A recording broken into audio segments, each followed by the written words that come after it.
This video will be very interesting because in this part you will see how to make a drone transmitter and PPM and PWM receiver. And in the next part you will see about the flight control system of this drone, and eventually I will fly this drone. I have a good news for everyone. In future video you can see how it is possible to make a professional 3D printer. Even you will see a PCB making CNC machine which I already made, through which you can make a very beautiful professional PCB for yourself. And if you want to watch this video in Hindi, then you can subscribe my Hindi channel. This is my drone transmitter which I made it of wood. I don't know this kind of woodwork very well, but I tried my best to make it as beautiful as possible. This transmitter has 6 channels and you can see 2 joysticks here. 2 channels for each joystick. This joystick movement is for definitely throttle of my drone. And these 2 toggle switches are for 2 digital channels. And of course this switch is for this transmitter turn on and off purpose. Okay, this is the receiver of my drone. You can use this receiver as a PWM signal and PPM signal. What is PPM signal and what is PWM signal? Don't worry, I will describe about that later. Now just remember that to operate a drone we must need a PPM signal, which will control the 4 motors through only one signal. As a result of which you can control 4 motors through a throttle. And look at this receiver, it can be made in very simple way. Also you can see here I already made this receiver and flight control together.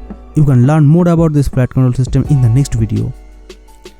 Okay, stay safe and stay home. Let's start the video on how I made this.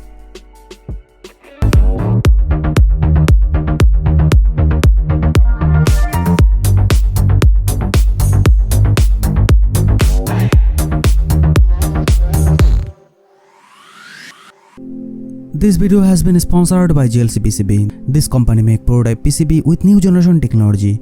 From here you can order up to maximum 6 layer PCB, and most attractive offer, you can choose any color of PCB absolutely free of cost. You can also choose SMT service to save your time or make your work easier. And of course you can enjoy worldwide shipping in just 7 days.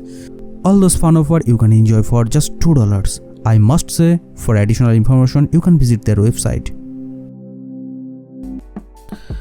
Before making a radio receiver and transmitter, I need to make a beautiful box for this transmitter because I want to make a commercial drone.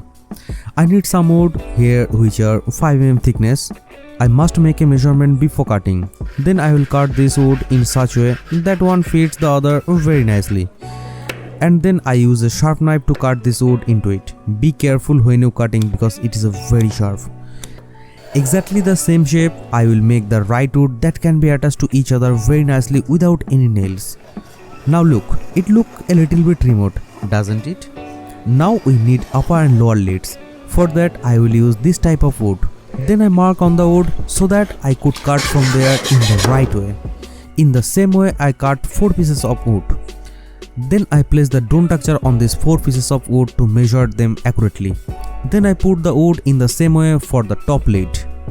And when I realized that everything was done properly, so now it's time to glue the wood together.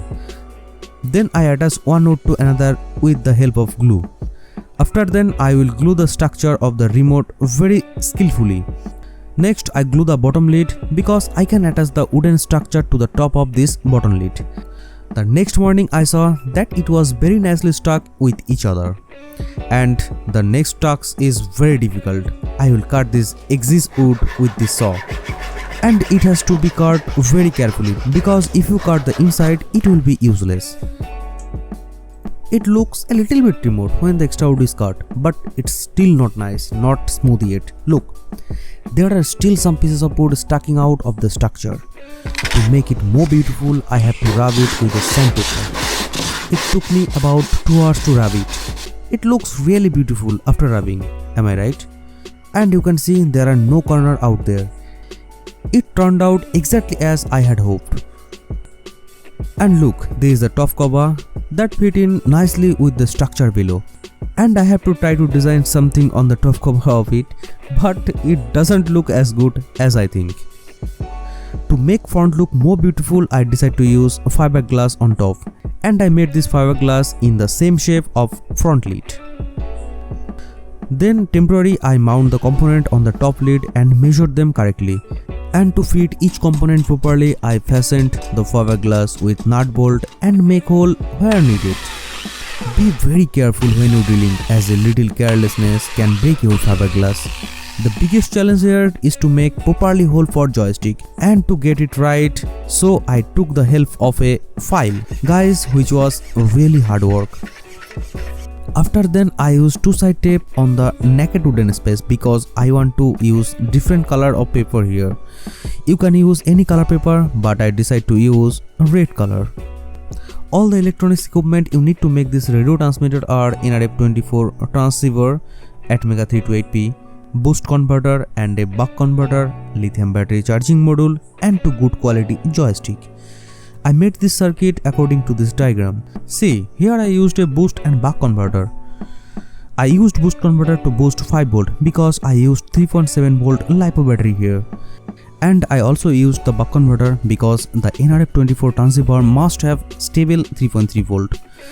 And this joystick is for throttle, and yeah, this is atmega 328p chip, which you will see on Arduino Uno.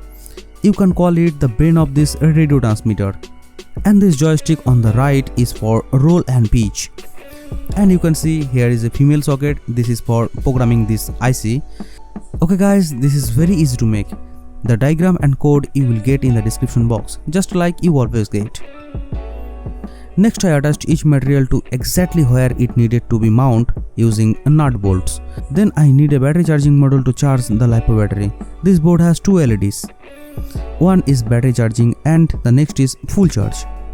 I removed this SMD LED from this board, and instead I added wire which I would connect to the two LEDs in the front panel of my radio transmitter.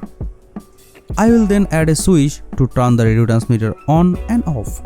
After that I glued the program pin to the box. I used a 3.7V LiPo battery here, which is 650 mAh, which is perfect for this job. After correctly connecting everything, it's necessary to check the voltage for buck and boost converter. And see, 3.3V came out from the buck converter and 5V came out of the boost. That means everything is fine. Next I glued the charging module for proper charging purpose. Everything has been, which means I can close the top lid. And next, with the help of nut bolts, I tightened the top cover. After that, I will stick the antenna with the nRF24 module for communication in a long distance. Finally, the radio transmitter looks little bit like this, but I don't think it looks bad, am I right? And you can rotate its antenna at 360 degrees. Then I will take the help of my homemade programmer to program this IC inside the transmitter. With that in my mind, I connected to the ISP pin with this transmitter. Then I connected it to an USB cable to program. And see that it is the transmitter code, which you will get in the description box. And you can see the code is being uploaded beautifully. The next part is receiver. To explain to you, I am using Arduino here, which I will put on the breadboard. And then for the nRF24 module, I will use a socket that I made. And then I will put the module in it. I made this circuit according to this diagram. And guys, this is your receiver. After then, I will upload the test code of the receiver to checking purpose. Once uploaded, I will turn on the system monitor to see if it is working properly or not. Then I turn on my radio transmitter and see, whenever I go up and down the throttle, the system monitor showing me different value from 0 to 255, which means my radio transmitter has communicated properly with this receiver. Okay guys, now I want to see my receiver in a proper beauty. So instead of Arduino, here I am using atmega 328p chip, which definitely I will program with my homemade programmer. After then put it in my... I think I do not feel bad to see this receiver. And friends, you can out PWM and PPM signal from this receiver, but in this case your code will be different. This is the subject of next video. To build your drone you need 4 ESC, each of which is 30 ampere. And next, for explain to you, I take this ESC. Look, this ESC has 3 wire that will be connected to the motor because it is a 3-phase motor, and definitely you must connect this 3 wire to this motor. Next is this black and red wire, which is the power source of this brushless motor, which will be attached 11.1V directly from your battery. I will use here 11.1V 2200 mAh LiPo battery, which is enough for this type of drone to fly. The next cable is PWM signal input pin, and the PWM signal will enter the ESC from your receiver, and the speed of your motor will be depending entirely on your PWM signal, and that speed must be depend on your retransmitter throttles, and guys, definitely which will be controlled by you. Guys, it is better to see here. All you have learned in this 10-minute video is the first chapter of a drone, and if you don't understand a little bit, you would not understand the next chapter properly. So definitely you need to understand accurately. Next, you must know this: if you are using servo motor in your drone, then you must add a 5V jumper to this receiver, because of course the servo requires 5V, but on the other hand it is not required in case of ESC. Okay guys, that's all for today. So I hope you have learned lot from this video. If you have learned, then subscribe my channel and don't forget to press the bell icon. See you in the next video. Stay at home, stay safe.